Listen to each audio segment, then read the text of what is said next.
Hi guys, welcome to my channel. Sasagutin ko lang yung nag-PM sa akin na dun sa yung nag-PM sa akin dun sa YouTube kasi bihira lang ako sa walang messenger yung account ko na yon. Nakikita ko lang pag may mga message ako doon sa FB Lite. Ngayon, may nagtanong kasi doon na ito yung nagtanong, paano daw ba kung uuwi kami ng probinsya? Doon na lang ako mag-duty. Pwede naman. Siguro pag minimum na, yung province rate kasi doon, maliit lang yung sahod.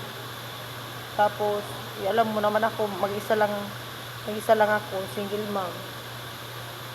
Mahirap sa budget pag lilipat doon.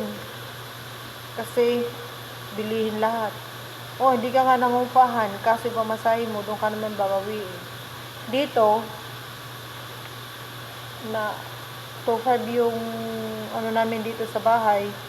Tapos, yung expenses nasa, kung sa isang quincenas lang, 5K expenses namin. Kasama na yung baon ng mga anak ko doon. Kasi isa lang naman anak ko yung nandito na pinapaaral ko. Pero yung ano namin, yung expenses namin sa araw-araw, pamasahe, baon, bira lang naman yung pamasahe kasi pag yung malilit na ako, saka pala ako magta-try. Ganun. Pwede naman pag katulad na dito sa Pampanga yung rate siguro doon sa probinsya. Kasi inaano ko kasi noon mag-abroad. Iniisip ko pa wala kasing maiwan sa mga anak ko. Sa lalaki kong 13 years old, walang maiwan. Hindi ko naman pwedeng iwanan lang sila dito. Gusto kong iuwi ng probinsya.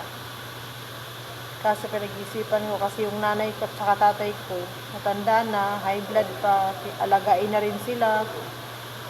May ano naman ako doon,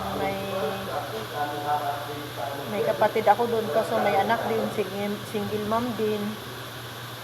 Ngayon wala talaga akong maiwanan. Kaya kung gusto kong mag-abroad, matagal na gusto kong mag-abroad.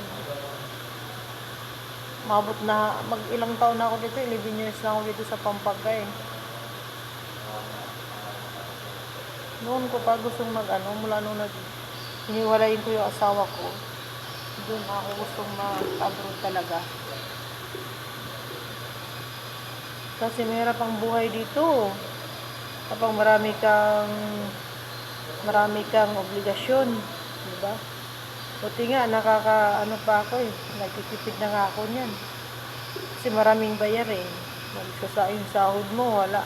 Hindi na Sabi nga ng kapitbahay ko dun, buti hindi ka nagbabarkada.